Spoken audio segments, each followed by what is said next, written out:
आप सभी को मेरा नमस्कार। शोध आलेख माला में आपका स्वागत है। साथियों, शोध आलेख माला का यह 16वां शोध आलेख है। 16वें शोध आलेख का शीर्षक है सामाजिक न्याय के महानायक ईवी रामासामी पेरियार। प्रसिद्ध राजनीति शास्त्री प्रोफेसर गजेंद्र सिंह की कलम से। साथियों, भारत में जब भी सामाजिक न्याय की बात शुरू होती है तो कहीं ना कहीं उसके लिए जीवन भर संघर्ष करने वाली ईवी रामासामी पेरियार का नाम सातवें महासागर के रूप में सातवें महाद्वीप के रूप में कहीं ना कहीं हमें दिखाई देता है। साथियों, ईवी रामासामी पेरियार को सामाजिक न्याय का पर्याय माना जाता है। ऐसा क्यों है और उन्हें सोशल जस्टिस का फाउंडर फादर क्यों कहा जाता है, आइए प्रोफेसर गजेंद्र सिंह की कलम से विस्तार से जानते हैं। भारत में सामाजिक क्रांति के महानायक ईवी रामासामी पेरियार 1879 से 1973 तक। आइए साथियों, विस्तार से पेरियार के विचारों को जानते हैं। सबसे पहले सामाजिक न्याय का महानायक पेरियार जीवन एवं संघर्ष इस शोध आलेख का शीर्षक है। डॉक्टर गजेंद्र सिंह कलम से सार संक्षेप। नवीन युग के संदेश वाहक, दक्षिणी पूर्वी एशिया के सुकरात, समाज सुधार आंदोलन के पिता, आधारहीन संदर्भों, अर्थविहीन रूढ़ियों व अज्ञानता के कट्टर शत्रु इत्यादि के उपनाम से वैश्विक स्तर पर प्रतिष्ठित ईवी रामासामी पेरियार का जीवन प्रत्येक भारतीय के लिए मानवता की एक अमिट प्रेरणा व अमर ज्योत है। मानव मात्र की समानता में विश्वास करने वाले पेरियार का जीवन संघर्षों के तमाम झंझावतों से जूझते हुए हमारे लिए जीने की अमिट जिजीविषा की प्रेरणा है। इसे बहुजनों का महानायक भी कहा जा सकता है। इस शोध आलेख का मूल ध्येय पेरियार के जीवन एवं संघर्ष को प्रत्येक भारतीय तक प्रचारित व प्रसारित करना और भारतीय समाज में विद्यमान अन्याय व शोषण की शासकीय नीति के समूल नाश के लिए जनमानस को तैयार करना है। पेरियार का सामाजिक न्याय का संघर्ष हमें जीवन के किसी भी क्षेत्र में विद्यमान सामाजिक व धार्मिक शोषण व भेदभाव का खात्मा करने की प्रेरणा देता है, जो कि मानव होने का मूल ध्येय है। शोध आलेख के मुख्य शब्द हैं सामाजिक न्याय, समानता, ब्राह्मणवाद, तमिल, द्रविड़ आंदोलन, आरंभिक जीवन एवं शिक्षा। पेरियार ईवी रामासामी का जन्म तमिलनाडु के इरोड कस्बे में 17 सितंबर 1879 ईस्वी को हुआ। इनके पिता वेंकटा नायकर एक प्रसिद्ध अमीर व्यापारी थे। वे वैष्णव के रूप में कट्टर हिंदू थे। माता का नाम चिन्ना थायमल अलियास मुथमल था और परिवार में इनके बड़े भाई ईसवी कृष्णासामी और बहन कनम्मन व पानुत्ते थी। 6 वर्ष की आयु में रामासामी 1885 में नज़दीकी विद्यालय में शिक्षा प्राप्ति के लिए दाखिल हुए। 1889 ईस्वी में इनकी प्राथमिक शिक्षा पूर्ण हुई और 1891 से रामासामी अपने पिता के साथ व्यापार संभालने लगे। वह अपने घर पर आने वाले तमिल वैष्णव धार्मिक गुरुओं से हिंदू माइथोलॉजी के बारे में बहुत बातें करते और इसके साथ ही तार्किक प्रश्न भी पूछने लगे, जिससे इनकी आलोचनात्मकता व सृजनशीलता प्रखर होने लगी। हिंदू देवताओं के बारे में, आर्यों के फैलाए गए मायाजाल के बारे में और द्रविड़ लोगों पर स्थापित किए गए आधिपत्य के बारे में विचार विमर्श व चिंतन करने लगे। इस युवा रामासामी के दिमाग में तार्किकता और नास्तिकता के बीज अंकुरित होने लगे। 13 साल की आयु में ही इनका विवाह नगमल से हुआ। रामासामी ने अपनी पत्नी के दिमाग में तार्किकता के बीज बोने शुरू कर दिए। 1900 ईस्वी में वे एक पुत्री के पिता बने, परंतु 5 माह बाद बेटी का देहांत हो गया और इसके बाद रामासामी पेरियार को कोई संतान नहीं हुई है। साथ ही कुछ सोशल मीडिया पर कुछ तथाकथित और द्विज वकीलों और न्यायाधीशों के द्वारा भी यह भ्रम फैलाया जाता है कि पेरियार ने अपने से 30-40 साल छोटी बेटी से विवाह किया। ये ऐसे मूर्ख और माइथोलॉजी सृजनकार हैं जिन्होंने हमेशा झूठ का सहारा लिया है। ऐसा कोई भी तथ्य नहीं है। पारिवारिक धार्मिक विश्वास को नकार देने के कारण उसके पिता ने रामासामी को एक तरह से निष्कासित सा कर दिया। इस तरह से 1904 में रामासामी पहली बार विजयवाड़ा गए और उसके बाद हैदराबाद और कलकत्ता पहुँचे। पेरियार इसी दरमियान हिंदू तीर्थयात्रियों के पवित्र शहर काशी या वाराणसी पहुंची। यहाँ गंगा नदी के किनारे स्थित एक धर्मशाला में पेरियार भोजन के लिए गए, परंतु वे मुफ्त का भोजन प्राप्त करने में असफल रहे, क्योंकि इस धर्मशाला में केवल हिंदू ब्राह्मणों के भोज की व्यवस्था थी, किसी अन्य हिंदू जाति के लोगों के लिए नहीं। वैसे भी मुफ्त भोजन व्यवस्था ब्राह्मणों का पर्याय है। पेरियार कई दिनों तक यहीं भटकते रहे। युवा रामासामी ने अर्धनग्न शरीर या छाती पर जनेऊ पहनकर ब्राह्मण का वेश धारण किया और फिर से धर्मशाला में भोजन के लिए प्रवेश की कोशिश की, परंतु इस बार भी वे अपनी बड़ी मूंछों के कारण असफल हुए। इतना ही नहीं, इस बार तो द्वारपाल ने न केवल धर्मशाला में प्रवेश से रोका, अपितु धक्का मारकर गली की तरफ धकेल दिया। कई दिनों से भूखे रामासामी के जीवन में वह क्षण भी आया कि वे अपने उदर की भूख की ज्वाला को शांत करने के लिए इसी धर्मशाला के नज़दीक गली में फेंकी गई झूठी पतलों में से कुत्तों के साथ जूठन खाई। झूठी पतलों से जूठन खाते समय पेरियार की नज़र धर्मशाला के सामने की इमारत की दीवार पर पड़ी, जिस पर लिखा था कि तमिलनाडु के द्रविड़ प्रजाति के समृद्ध व्यापारी द्वारा निर्मित ये धर्मशाला केवल उच्च जाति के ब्राह्मणों के लिए है। साथियों, बहुजनों की यही सबसे अच्छी खूबी है कि वो इम्पेरिकल मेथड, वैज्ञानिक पद्धति, आनुभाविक पद्धति को लिखते हैं, न कि गांधी की तरह सच को झूठ और झूठ को सच लिखते हैं। पेरियार के दिमाग में बिजली की तरह अनेकानेक कौतूहल भरे प्रश्नों का तूफान उठा, जिसने उसके जीवन को एक नई दिशा प्रदान की। द्रविड़ व्यापारी द्वारा निर्मित धर्मशाला में भोजन ग्रहण करने से ब्राह्मण उसे कैसे व क्यों रोक सकते हैं?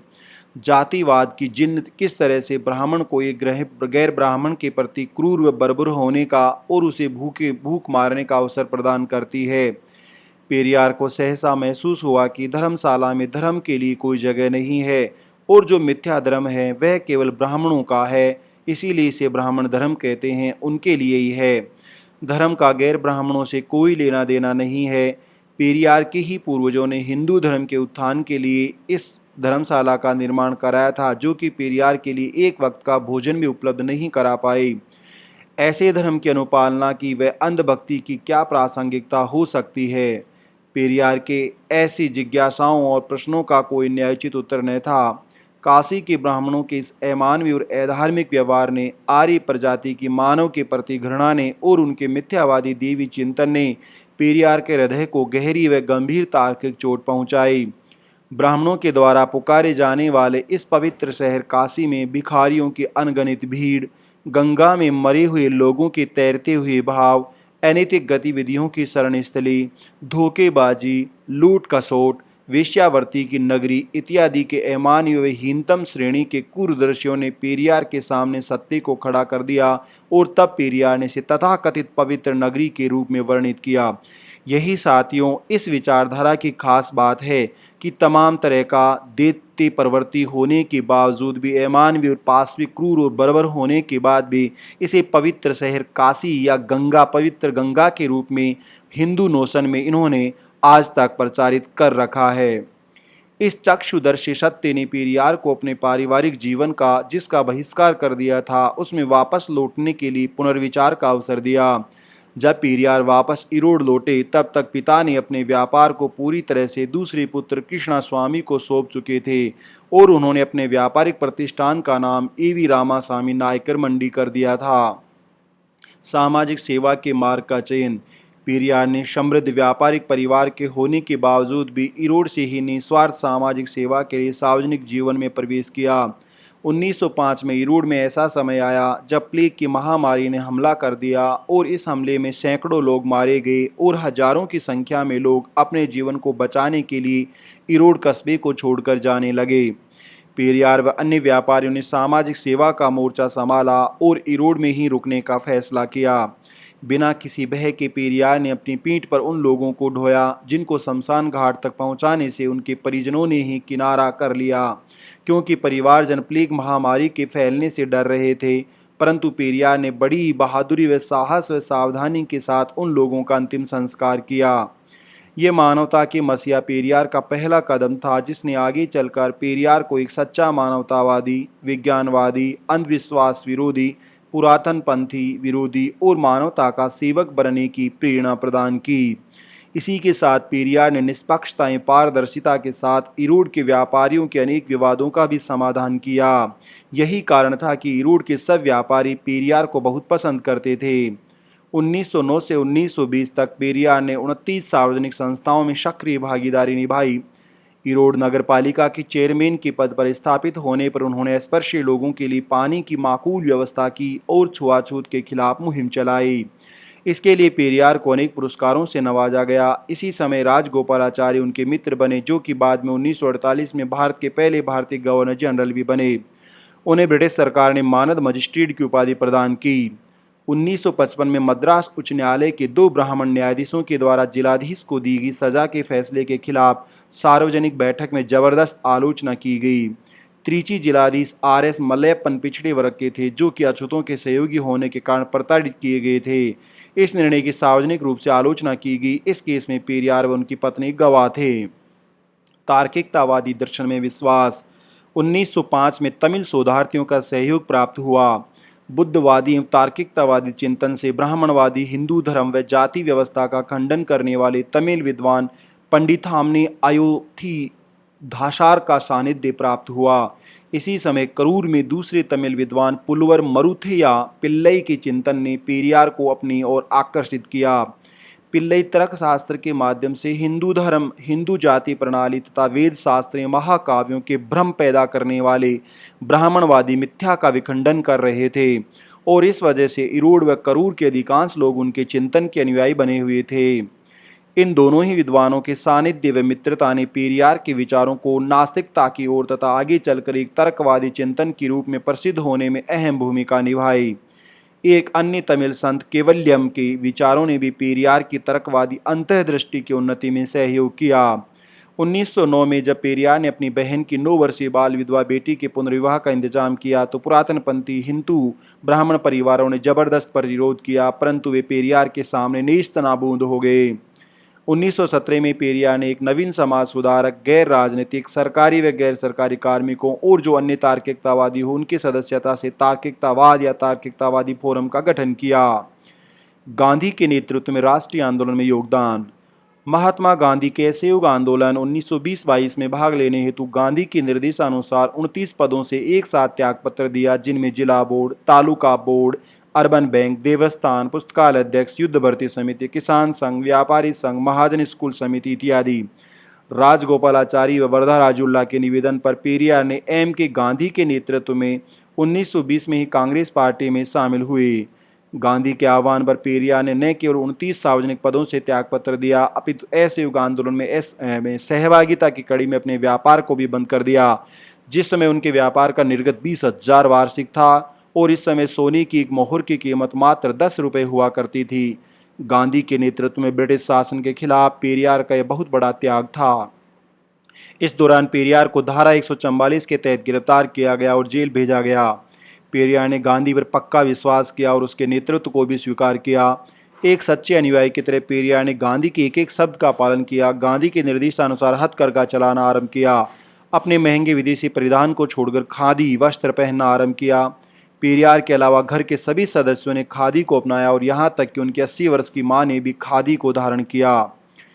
इरोड में केवल पेरियार का घर पहला घर था जिसने शराबबंदी की नीति 1921 के तहत शराबबंदी की मांग रखी और जब गांधी इरोड आए और यहाँ रुके तो पेरियार की पत्नी नगमल और बहन कनमल ने गांधी को बताया कि शराबी पति किस तरह से महिलाओं के साथ दुर्व्यवहार करते हैं। इन महिलाओं के सुझाव को गांधी अमल में लेकर आए और उन्होंने इसे देश भर में लागू करने की अपील की। पेरियार ने गांधी के आह्वान पर सबसे पहले कार्रवाई करते हुए अपने बगीचे में लगे 500 कोकोनट वृक्षों की कटाई कर दी, जिनसे टोडी शराब का निर्माण किया जाता था। ये पेरियार के शराबबंदी नीति 1921 के प्रति कटिबद्धता का सटीक प्रमाण था। हालांकि गांधी ने अपनी जीवनी में इसका कहीं उल्लेख नहीं किया है। पेरियार को 1922 में 1 महीने के लिए नजरबंद कर दिया गया। पेरियार परिवार की नगमल व मनम्मल ने शराबबंदी के महिला समूह का सफल नेतृत्व किया। जब कांग्रेस की अग्रिम पंक्ति के कुछ नेताओं ने गांधी से इस प्रकार के प्रतिरोध को रोकने का निवेदन किया तो गांधी ने गंभीरता के साथ उन्हें बताया कि इसे रोकने का निर्णय उनके हाथ में नहीं है, अपितु तमिलनाडु कांग्रेस अध्यक्ष पेरियार की बहन और पत्नी के हाथ में है। 30 जनवरी 1948 को मराठी ब्राह्मण नाथूराम गोडसे के द्वारा प्रार्थना सभा में गांधी की गोली मारकर हत्या कर दी गई। पेरियार ने सम्मेलन में सभाएं स्थगित कर दी और यह आह्वान किया कि भारत का नाम गांधी नाडु या गांधी राष्ट्र कर देना चाहिए और तार्किकतावाद के एक नए धर्म गांधी धर्म का निर्माण गांधी को सच्ची श्रद्धांजलि होगी। सामाजिक न्याय के लिए आजीवन संघर्ष। 1922 में तिरुपुर में आयोजित कांग्रेस के प्रांतीय सम्मेलन में पेरियार ने यह प्रस्ताव रखा कि द्रविड़ प्रजाति की सभी अछूतों को मंदिरों में प्रवेश के लिए अनुमति होनी चाहिए, लेकिन कांग्रेस समिति के ब्राह्मणों ने इस प्रस्ताव को पारित होने से रोक दिया। ये पेरियार को बहुत बुरा लगा कि किस तरह से उनका उपयोग लिया गया। अब वर्ण धर्म के रूप में द्रविड़ों पर ब्राह्मण सर्वोच्चता को बरकरार रखने के लिए चतुर लोगों ने किस तरह से धार्मिक हथियार का सहारा लिया है। अतः पेरियार ने घोषणा कर दी कि वह मनुस्मृति, रामायण इत्यादि को आग लगा देगा। 11 मई 1933 को पेरियार तिरुचिरापल्ली के लिए रवाना हो गए और यहाँ 12 मई 1933 को आयोजित होने वाली अंतरधार्मिक आत्मसम्मान शादी ईसाई महिला के साथ समारोह में भाग लेने के लिए पहुंचे, जहां से पेरियार को धारा 144 के तहत गिरफ्तार कर जेल में बंद कर दिया गया।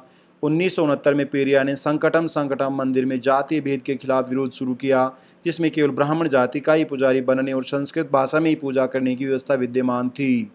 वाईकोम सत्याग्रह। साथियों ने वाईकोम का नायक भी कहा जाता है।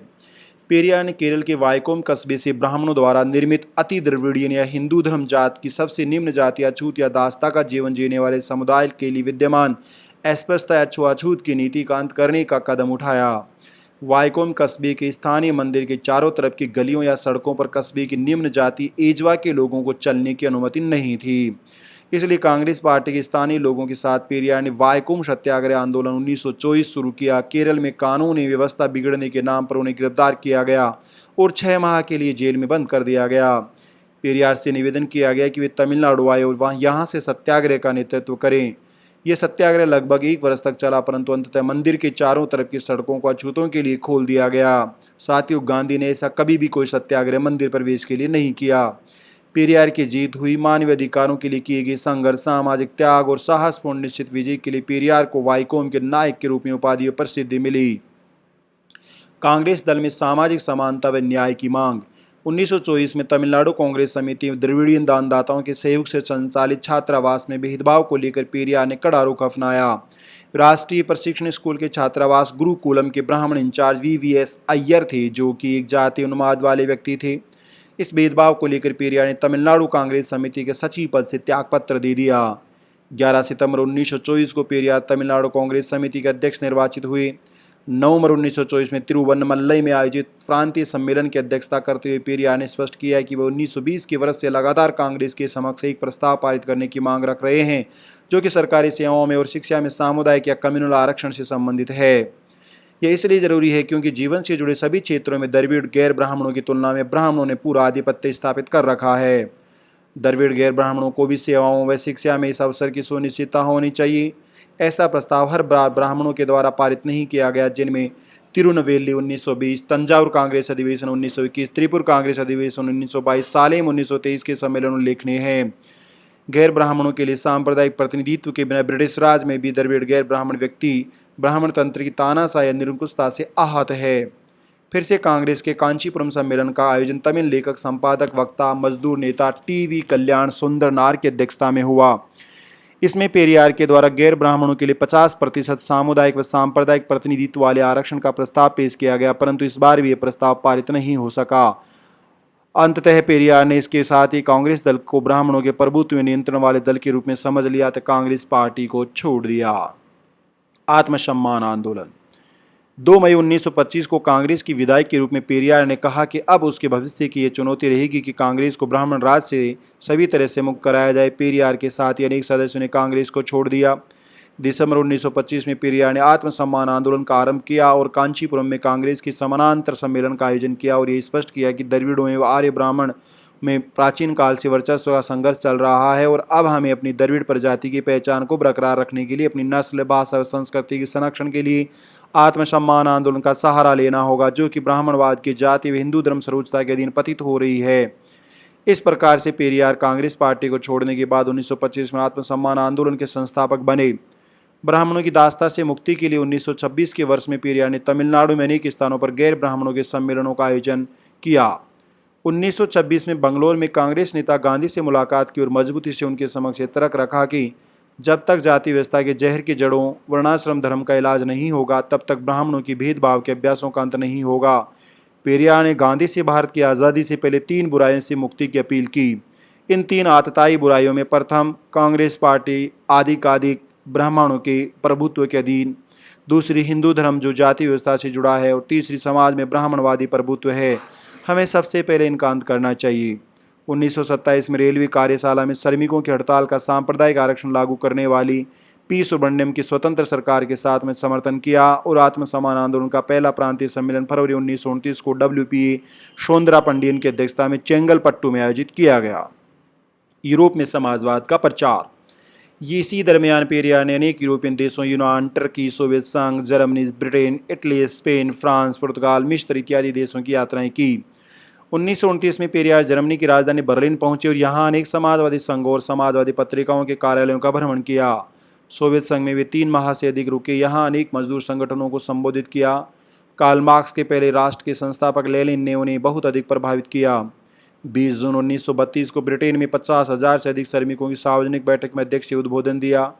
पेरियार ने मजदूरों को तार्किकतावाद के सिद्धांतों को समाजवाद की तरह स्पष्ट किया। 11 नवंबर 1932 को श्रीलंका की राजधानी कोलंबो होते हुए पेरियार इरोड पहुंचे। 28-29 दिसंबर 1932 को इरोड में आत्मसम्मान आंदोलन के अनुयायियों के साथ साम्यवादी चिंतक सिंगरो वेरोले के नेतृत्व में एक समाजवादी कार्यक्रम का प्रारूप तैयार किया।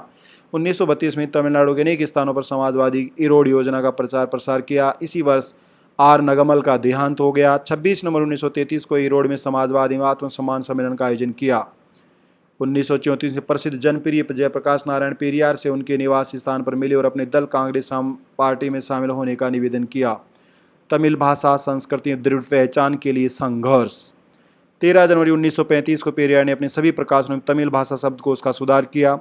1936 में कांचीपुरम में सम्मेलन आयोजित कर हिंदी भाषा के थोपने का विरोध किया।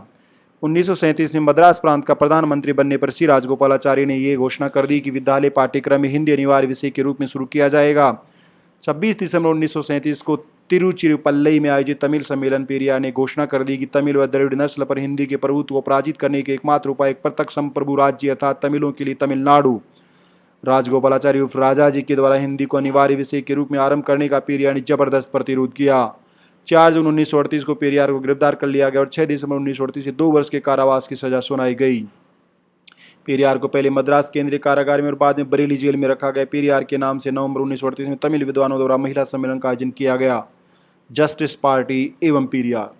इसी समय 1923 में जस्टिस पार्टी सरकार के मुखिया पंगोल की राजा ने मद्रास विधान परिषद में हिंदू मंदिरों में ब्राह्मणों द्वारा किए जाने वाले शोषण का खात्मा करने तो हिंदू धार्मिक कार्यकारिणी बोर्ड के गठन का प्रस्ताव पारित किया। कांग्रेस नेता के रूप में पेरियार ने इस जस्टिस पार्टी की सरकार के इस प्रस्ताव का पूर्ण समर्थन किया, जो कि पेरियार के सामाजिक न्याय के दृष्टिकोण का स्पष्ट अभिलक्षण था। पेरियार द्रविड़ों की शिक्षा, रोजगार एवं आर्थिक सक्षमता के प्रति प्रतिबद्ध थे, जिनका हिंदू आर्यों के द्वारा प्रतिकार किया जा रहा था। 1924 में जस्टिस पार्टी के द्वारा शासकीय के आदेश के माध्यम से शिक्षा व रोजगार में सामुदायिक आरक्षण की नीति को लागू करने की प्रशंसा की। 29 दिसंबर 1938 को पेरियार को बरेली जेल में रहते हुए जस्टिस पार्टी का अध्यक्ष निर्वाचित किया गया। 1940 में कांग्रेस दल के मंत्री राजाजी ने त्यागपत्र दे दिया तो मद्रास के गवर्नर मिस्टर आर्थर हॉप ने पेरियार को जस्टिस पार्टी के निर्वाचित अध्यक्ष के नाते समानांतर मंत्रिपरिषद गठन करने का प्रस्ताव दिया गया। पेरियार ने इस राजनीतिक प्रस्ताव को सामाजिक सुधार की लड़ाई के मैदान में ठुकरा दिया। 27 अगस्त 1944 को जस्टिस पार्टी का नाम बदलकर द्रविड़ कड़गम कर दिया गया और सामाजिक क्रांतिकारी आंदोलन को इसका ध्येय घोषित किया गया। निर्वाचन में भाग लेने से इनकार कर दिया गया और ब्रिटिश शासन की उपाधि को स्वीकार किया गया।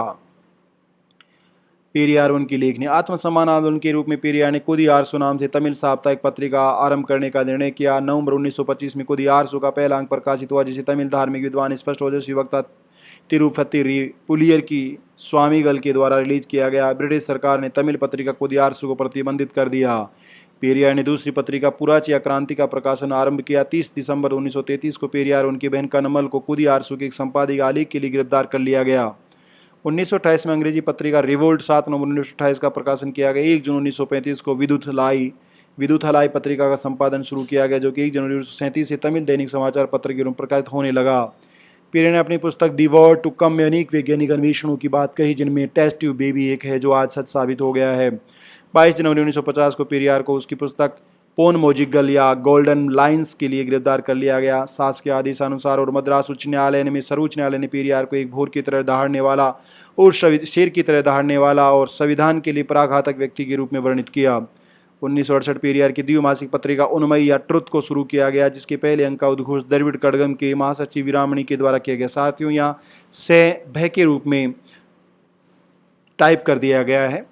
1940 में त्रिवरूर सम्मेलन में पेरियार ने द्रविड़ नस्ल व तमिल भाषा को बचाने के लिए पृथक राज्य द्रविड़नाडु की प्रबल मांग रखी। उसने स्पष्ट किया कि यदि हिंदी भाषा व उत्तर भारतीय हिंदू पूंजीवादियों के प्रभुत्व से बचने का एक तरीका है।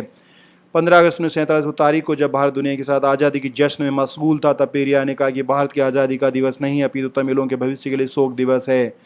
पेरियार ने कहा कि भारत की आज़ादी कुछ भी नहीं सिवाय इसके कि ब्रिटिश शासन से ब्राह्मण या उत्तर भारतीय व्यापार या बनिया के शासन का स्थानांतरण है। मुस्लिमों के लिए अलग पाकिस्तान की मांग को स्वीकार कर लिया गया, परंतु तमिलों के लिए द्रविड़िस्तान की मांग को खारिज कर दिया गया। 1949 ईस्वी में पेरियार ने अपने स्वास्थ्य की देखभाल के लिए और अपने आंदोलन में किसी प्रकार की स्थिरता न आए इसके लिए मणिअम्मई से विवाह किया, केवल विरासत सौंपने के लिए, जो कि उसकी निजी सचिव थी, ने की बेटी थी। पेरियार ने 26 जनवरी 1950 को शोक दिवस के रूप में व्यक्त किया, जहां उत्तर भारतीयों के शासन को लागू किया गया। 1951 में केंद्र व नेहरू की सरकार ने संविधान में पहला संशोधन किया और अनुच्छेद 15 के उपखंड 4 में सामुदायिक शासन के आदेश को शामिल किया गया और यह प्रावधान किया गया कि भारत के पिछड़े वर्गों के अधिकार व समान अवसरों के संरक्षण की व्यवस्था की जा सकती है। 1952 में मुख्यमंत्री राजाजी ने नवीन प्राथमिक शिक्षा लागू की, जिसके तहत बच्चों को अपने माता पिता की व्यवसाय की शिक्षा प्रदान की जानी प्रस्तावित थी।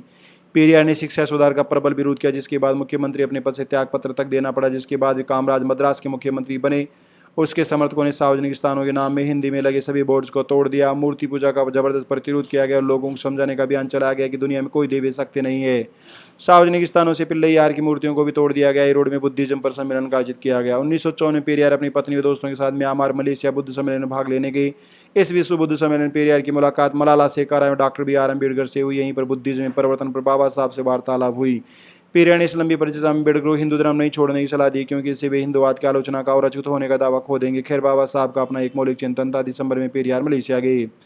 तमिलनाडु लौटने के बाद पेरियार ने हिंदी भाषा लागू करने के प्रतिरोध में भारतीय ध्वज को जलाने की घोषणा की। तमिलनाडु से ब्राह्मण तंत्र की विदाई। 1955 में पेरियार ने रामायण महाकाव्य के अनुसार द्रविड़ों के पतन के लिए जिम्मेदार आर्यों या ब्राह्मणों के सांकेतिक प्रतिरोध के रूप में सार्वजनिक स्थानों पर हिंदू देवता राम की तस्वीरों को जलाया। 26 नवंबर 1957 को लगभग 10,000 लोगों के साथ पेरियार ने भारतीय संविधान में शामिल जातिवादी अनुच्छेदों की प्रतियां जलाई। इस प्रतिरोध में लगभग 3,000 लोगों को गिरफ्तार किया गया, जिन्हें 6 माह से 3 वर्ष तक की सजा हुई। 15 से 18 लोग मारे गए। ऐसा ही जातिवाद के खिलाफ दूसरा प्रतिरोध पेरियार ने होटलों में उनके बोर्ड्स पर लिखे नाम ब्राह्मण होटल या भोजनालय, इन सब में सबसे ब्राह्मण नाम हटवा दिया, क्योंकि ब्राह्मण एक उच्च जाति का प्रतीक है। तो उसके निवेदन पर न्यायालय ने सभी जगह से शब्द को मिटा दिया। 1958 पेरियार को फिर से गिरफ्तार कर लिया गया और न्यायालय ने उन्हें 6 माह की कैद की सजा सुनाई, क्योंकि पेरियार के सार्वजनिक भाषणों की वजह से ब्राह्मणों पर उनके अनुयायियों के द्वारा शारीरिक हमले किए जाते हैं। पेरियार ने 1959 की तमिलनाडु भूमि सीमाबंद एक्ट का विरोध किया। इसी के साथ ही घोषणा की केंद्र सरकार अगर आज भारत में ब्राह्मण राज है तो तमिलनाडु के अलावा शेष भारत को मानचित्र को जलाया गया। पेरियार के चिंतन का स्वर्णिम काल। 1967 में DMK पार्टी के बहुमत से CN अन्नादुरई मुख्यमंत्री बने, तो वे पेरियार के पास गए। उन्हें बधाई व शुभाशीष और सलाह प्रदान की।